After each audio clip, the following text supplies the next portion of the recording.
The new indie title 12 Minutes provides an interesting mediation on what it means to really understand what you know. That may be an interesting concept, but can lead to a confusing game. If you've played through the game, you've watched it online, and you want to understand what all of these 7 different endings mean, what really happened in that time loop, I have a couple of theories here that I think will clear this up and perhaps give you some insight that you didn't have before. The basic story of 12 Minutes is told through the perspective of a man that's coming home to meet his wife. He goes through a hallway he's gone through so many times, an apartment he's gone through so many times, wherein he meets his wife, they have dessert, and she springs on him the unexpected reality of them having a baby. That baby she wants to name Dahlia after his deceased mother. When all of a sudden, someone bursts in claiming to be a police officer, handcuffs both of them, asks your wife where a pocket watch is, and then kills you. After that moment, you are looped back into that first initial meeting with your wife, with her not realizing that this all happened before, and you forced to relive it again and again and again. From there, you discover a deep, dark mystery that basically entails that your wife's family life growing up was not good. Her dad slept with their nanny and had a child. This child ended up being such a burden on the family, such a point of shame, that your wife's mother eventually died due to just the incredible pain she felt from this betrayal. Adding to the betrayal, the nanny that birthed your wife's half-brother died during childbirth. Your father never officially adopted this illicit love child, and it essentially ruined your wife's family. Years later, while your wife was having an argument with her father, she shot him, believing that she had actually killed her own father. She fled the scene until she eventually met you miles and miles away. This happened 8 years ago. During that time, she inherited a family heirloom known as a pocket watch that was worth a lot of money. As you were preparing to have this new family together, she was going to sell that pocket watch at a local thrift store. Once she did that, though, it tipped off the cop. This character that comes into the loop and ends up killing you and your wife just to make sure he can grab that timepiece. He was very close to your wife's father, saw him as a mentor and a substitute dad, and he was there in the final moments of her father's life. But it turns out her father didn't actually die the first time he was shot. He died a week later. This cop believed that your wife came back to finish the job, but you're able to prove to him with a Polaroid on the refrigerator in this apartment that that couldn't be the case. So at that point, you're able to, in this loop, as you keep going back and forth, find out more about the cop who's trying to get this pocket watch, get his revenge as well, but mostly get the pocket watch so he can pay for the cancer treatment for his ailing daughter. As you move the story forward, you're able to convince your wife you're stuck in a time loop. She is able to convince, with the help actually of the cop's daughter, that she didn't actually commit this crime, that it would be impossible, and that it's likely the person that did is her half-brother, that illicit love child that ruined their family and was essentially abandoned by her father. So the trail then becomes focused on who this person is. Neither character really remembers. The one thing they do remember, though, is the name of the nanny. Something flowery, daisy, daffodil. It's at that point when your character can get that onesie gift that was going to be given to you at the beginning of this loop, which has the name Dahlia on it. Dahlia is the name of your deceased mother, which leads your character to the revelation that you are in fact the half-brother, that you killed your wife's father, your father, and that you have now an incestuous love child with your wife/sister. So there is a lot to consume there in a pretty short amount of time, but these events, these choices that you've made in the loop will lead you to the ending scenes, the ending loops. Before this time, everything happened in the apartment. Now, once your character figures that out, you're then transported into a completely different scene, a library, where someone who's identified as your father, played by the same actor, Willem Dafoe, that plays the cop, is explaining to you how wrong it is for you to love your sister and that you have to do something different.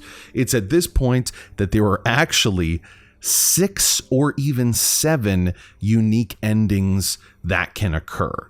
So let's go through them very quickly. Some of them are a little more complex and a little hard to understand, but I want to go through them quickly. The first one, and the simplest one, you can actually only get when you first start the game. I think it's kind of a wink to the audience sort of ending.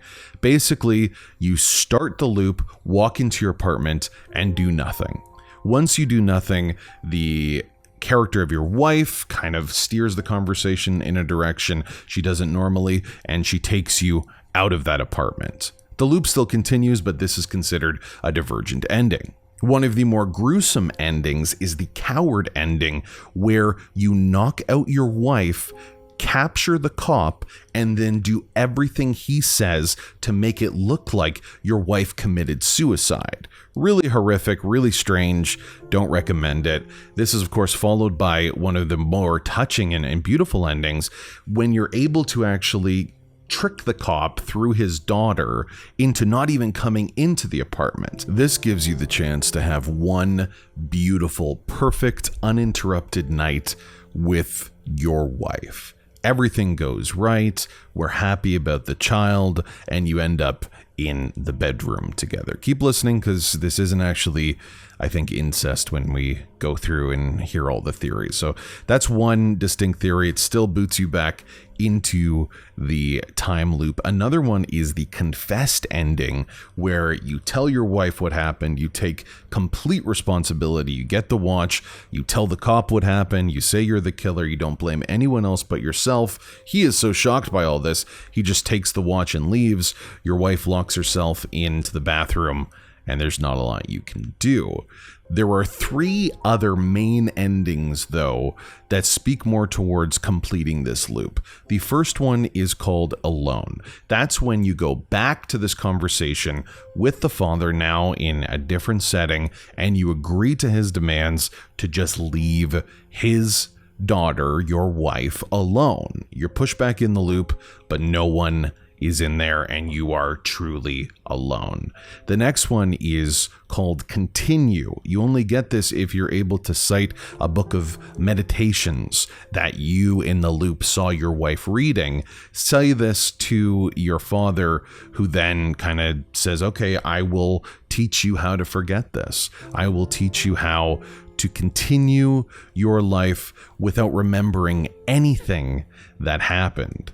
If you do that, the game actually starts right from the beginning once again, into the beginning of that loop. All of your progress is gone.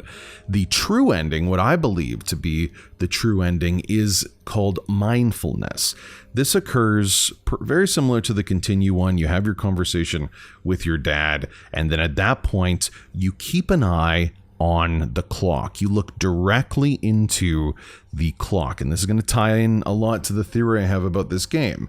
As you do that, time and the world around you slowly dissipates away, and the father explains that you make these strange worlds in your head, and that finally it's time to move on. This will lead you into a state where you have the possibility of creating that loop again, but it's the only one where you have a final screen that doesn't kick you back in automatically. You have to do a lot of work to get back to it. So in my opinion, that is the truest ending. So, very confusing, very weird, and possibly very dark. I have a theory, though, that I think best describes and explains everything that happened in this game. There are a few different theories that I've considered that, possibly you are the cop and you're reliving your past. This game is actually from the mind of the father in the final 12 minutes as he's dying after his son shot him, and he's remembering all the bad things that happened, all the choices he's made. Those are persuasive, but I think the most persuasive one, the most true possible ending, is the idea that everything that happens in that apartment is happening within the mind of the brother. That you are not in fact married to this woman and you don't have an incestuous child on the way. The cop isn't actually there to kill you and perhaps doesn't exist. But instead, this is a therapy session. You are still the brother in this situation, and perhaps the only scene that is quote unquote real is that first scene when talking to the father. That you are talking to him, he's discovered the possibility of you inadvertently or directly having feelings of love for your half-sister, someone who is related to you by blood. And he used his pocket watch, the watch that is traditionally used when we think about hypnosis, at least in media, to hypnotize someone.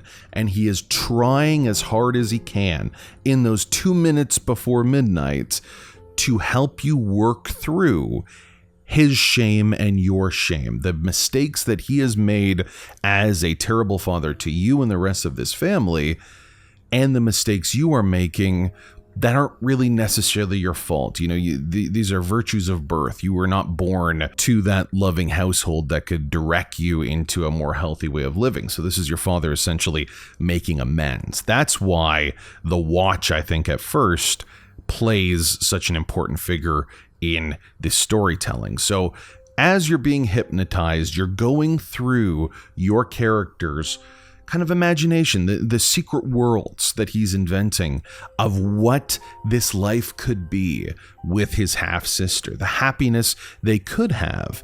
And that character, manifested by the same voice actor known as the cop, who is actually your father, intervening even in his fantasies, trying to protect his daughter, the one thing even the cop character believes more than anything, and is willing to do anything to protect. So I think this theory really does position away some of the initial confusion of why do we bring the clock back to those 2 minutes before 12? Why do we keep repeating those 12 minutes? This is an exercise while you've been hypnotized to try to find the truth within yourself, trying to tell you, the father trying to tell the son, that this won't work and hoping he can realize that on his own. The apartment, as you go through loops, goes through changes as well, whether it is the garden buds, the flowers that grow. It's very clear that your psyche is represented by those flowers as you get all the different endings in a playthrough. There are more flower buds as you get more of a truer understanding of yourself. There's a literal Ouroboros on the wall from an egg based on the choices you've made to symbolize the continuous motion of it all. I think it's a very creative way to deal with something that is really difficult to deal with, trying to understand our own psyche and why we make the choices that we make and how to change it. This becomes incredibly interesting when you look at the ending options, like that perfect day, it's called Groundhog, that ending, when you delude yourself into believing you could be truly happy with your half-sister in this, fantasy reality you've created. You're thrown right back into the loop as if nothing changes. The alone ending is when you essentially agree with this kind of aggressive therapist that's trying to hypnotize you for his own means to kind of make good on the mistakes he's made. you can go through that. It's freeing, this idea, but you're torturing yourself. You know, your mind is stuck. I think that's what it represents anyway. Your psyche being stuck in this loop all alone. But the mindfulness ending, the true ending, in my opinion, is when you're able to recognize and deal with the pain that happened in your life as this brother and be able to be okay with it, to move forward. It's one of the only endings that gets you out of the loop in the realest sense. It moves you past it. It doesn't restart it. It doesn't trap you. You are now finally free. And this happens while you're looking into that moving clock, the clock that's been the central motif of the entire game. So I know there's many other theories out there that speak to this, but I am very confident, I would say 100% confident, that the events in the apartment did not happen. I am 90% confident that we are being hypnotized by our father, and that is a therapy session. I don't think we actually shot our father. I think that is meant to represent the damage that this sort of action could take. And in fact, we are living through this secret imagination. As the perfect ending does say, that we have this great imagination. We're trying to find happiness in a life that really hasn't had a lot, and a lot of that is due to the father and the love that he has for his daughter, but not for us. So I think it's a deeply upsetting look at what it is to be neglected and the traumas that are within it. It's very interesting that they used the incest motif to push that. Like, I would not have expected that. But yeah, I'm pretty confident this is how the story is being told. If you think there's anything that I missed that, really proves this is incorrect, I don't think it is. I've really looked at this backwards and forwards, but I'd love to hear what you have to say. Please comment below. And yeah, let's get to the bottom of this. I am worried that this is clearly something that you can never truly know, kind of like the ending of Little Nightmares 2 that I talked about here. But I'm more confident on this conclusion than I have been on a lot of others. So please tell me what you think of Borkowski for VGS.